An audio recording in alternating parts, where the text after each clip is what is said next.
Yeroos waggaa 25 har'aa dafqa cophu jalaan harka hojjetee hin dadhabne jalatti addunyaa milkii gabbataa mul'ata badhaadhinaa dhugoomu argine.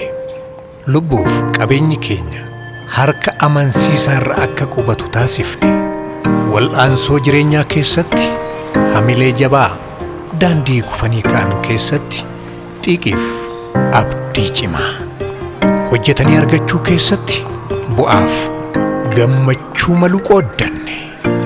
Abdiin keenya abdii keessan, abjuun keenyas abjuu keessan ta'ee akka wajjin imallu eeyyamuu keessaniif galata argadhaa. Yeroos bara jalqabu san amantaa fi abdiin keenya isin harka ture. Kunoo seenaan milkii kan waggaa 25 halluu calaqqisuun barraa'eera.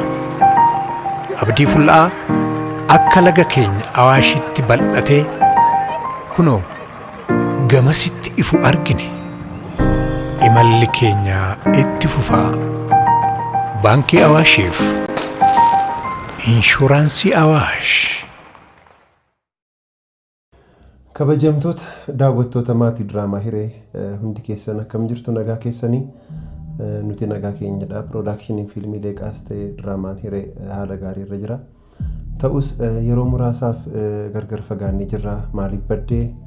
Eessa deemtee? Maalirra jirtaa kan jettan akkasumas gaaffii diraamaa Hireedhaaf kan barreessitan sooshaal miidiyaa keenyaan YouTube'dhaan wantoota hedduudha kan isin barreessitanii. Kanaaf xiqqoo fagaannee immoo deebinee dhufnee egaa deebisinii kennuun keenya dirqamadha.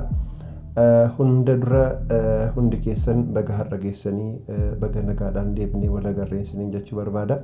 Gaaffii gurguddaa jiran keessaa egaa tiishartii adii kana maaliif uffatee kan jedhu gaaffiin ka'uu danda'a. Gaaffiin kun immoo kan inni dhufe akkuma argitan baankiin guddaan biyya kana keessatti dinagdee siyaasa biyyattii akkasumas jireenya hawaasummaa uummatichaa keessatti gahee guddaa taphachuudhaan kan beekamu baankiin jaallatama ispoonsara kabajaa guddaa diraamaa keenyaa kan ta'e baankiin Awaash ayyaana hundeeffamu waggaa 25ffaasaa kabajachuutti argama. Nutis baatii kana guutuu gammachuu guddaa nutti dhaga'ameen baankiin kun waggoottan 25 darbaniif milkaa'ina guddaa kan inni galmeessee fi yeroo ammaa sabboontoonni Oromoo gurguddoon iddoo gurguddaa qabatanii baankii kana keessa dhaabbatanii aartii keenyaaf gahee gurguddaa bahaniitu jiru. Kanaaf dhugaadha namoonni baay'een baankiin Awaash kan keenya akka ta'e hin beeknu turre kan jettan yeroo darbee kabajaa fi jaalala guddaa baankii kanaaf qabnu kiruun keenya keessaa namoonni muraasni hojjennee turre. Kanaaf baankii kanaaf galata guddaa kan barreessitan ammas ulfaadhaa baay'ee galatooma. Baankiin kun dhugaa dubbachuudhaaf yeroo rakkisaa keessatti dhagaa inni wajjiniin dhaabbate.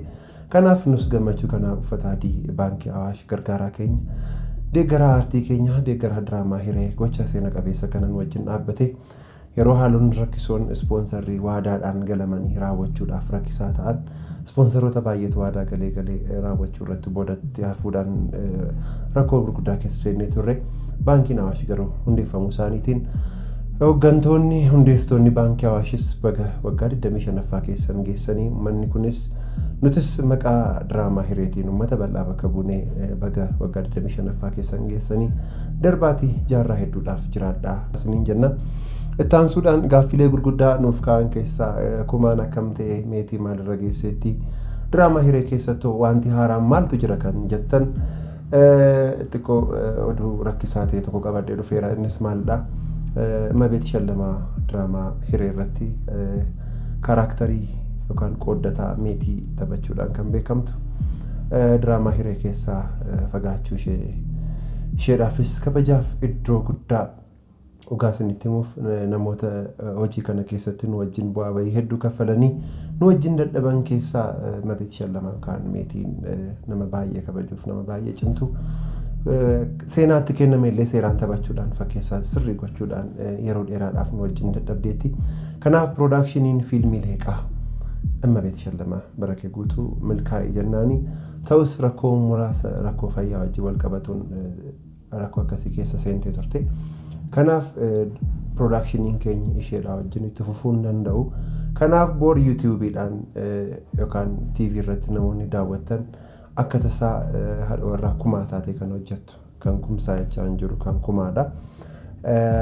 meetii taatee kan taphattu namni kan biraan akka meetiitti dhuftee kan seentu ta'a.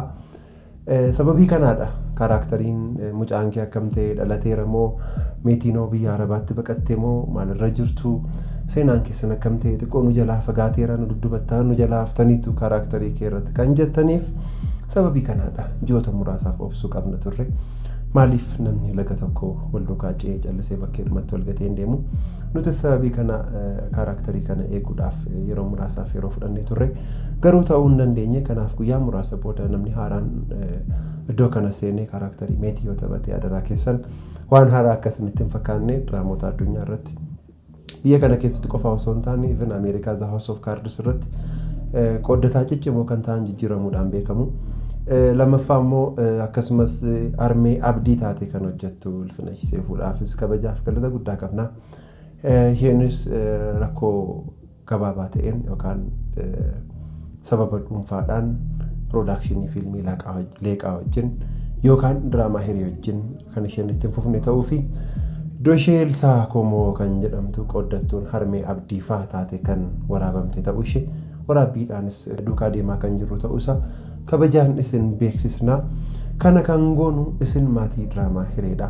Isin aartii Oromoodhaaf daawwattanii ilaaltanii kana sirreessaa kanatu gaariidha kana tanqatee namoota nuun jettan waan ta'eef akka maatiitti waan isin ilaalluuf isin beeksisuudhaaf dirqamnee jirra. Sababii kana dhagaa rakkoon tokko nu mudatee seenaan keenya akka barbaanne akka yaadne kan deemuu dhisne gara fuulduraattis rakkoon tokko yoo nu mudate waan wal dhossinu hin qabnu. Kanaaf ammas irra deebiidhaan ayyaana hundeeffama baankii kabajamaa baankii Awaash waggaa 25ffaa baga nagaadhaan geessanii baankiin kun kana caalaatti akka milkaa'u sadarkaa Afrikaa irra darbee addunyaa irratti baankii guddaa fi milkaa'ina guddaa gonfatee akka ta'u hojjechaa akka jiran yommuu arginu nu wajjinis dhaabbachuun isaanii kabaja guddaa fi ilaalcha bal'aa isaan uummata guddaa kabajamaa gaanfa Afrikaa uummata Oromoodhaaf kan isaan qabaachuu isaanii kan mul'isudha. Kanaaf sagantaalee gurguddoo irratti waan Oromoon qabu irratti rakkoo Oromoo irra ga'u keessatti baankiin Awaash guyyaa tokko illee dhaabbatee hin beeku. Buqqaatota uummataadhaa kaasee wantoonni gurguddoon baankiin Awaash hojjete danuudha. Kanaaf sponsora kabajaa diraamaa keenyaa kan ta'e baankiin Awaash waggaa 25ffaa geera baatii tokkoof walitti aansuudhaan kan kabajamu ta'a. Nutis gammachuu guddaa piroodakshinii fiilmii leeqaa fi qooddattoonni diraamaa hiree kan nutti dhaga'ame guddaa ta'uusaa anis hunda isaanii bakka bu'ee dhufee nagaa isiniin jedheera. Amma dhumaatti nagaadhaan nu wajjin tura. Diraamaa hiree irratti rakkinoota hedduu akka inni qabu ni beekna. Rakkinoonni kun immoo furamanii dhugaadha seenaan keessa dabarre seenaa baay'ee ulfaatu dokumentari of danda'e kan barbaaduu fi hireen mataan isaa paartii tiraajedii kan biraa kan qabu ta'uusaa dursinee isin beeksisuu barbaadna. Kanaaf kana caalaa bareechuudhaaf kana caalaa miidhagsuudhaaf halkanii guyyaa jabaannee hin hojjennaa. Qooddattoonni keenya baay'een isin kabajaa hamma irratti aarsaa gurguddaa kan kaffaltanii diraamaa hiree keessatti qooda kan fudhattanii namoonni hedduun almost waggaa 2 oliif wal duukaa deemneerra. Namni tokko hojii rakkisaa akkasii waggaa 2-3 gaafa wal duukaa hojjetu nuffuun jira dadhabuun jira abdii kutachuun jiraachuu danda'a. Garuu qooddattoonni keenya hamilee guddaadhaan hamma yoona dhuma addaa bareedina addaatiin xumuruu qabna jedhaniiru. Irra deebiidhaan baga ayyaana hundeeffama waggaa 25ffaa baankii Awaashiin isiniin geessiniin jedhaa. Ulfaadhaa horaa bulaa baay'een isin jaalladha.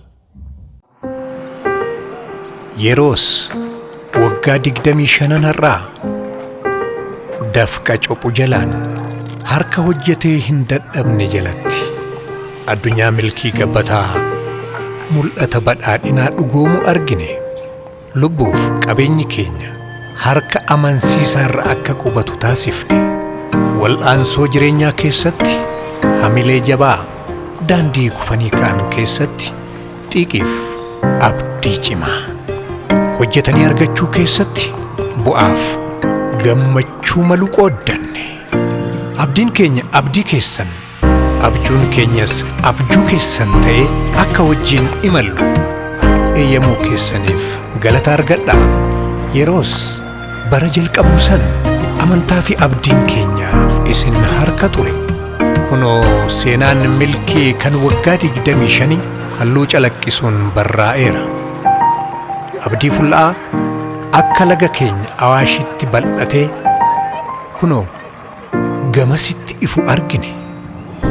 Imalli keenya itti fufaa baankii Awaashiif inshuraansii Awaash.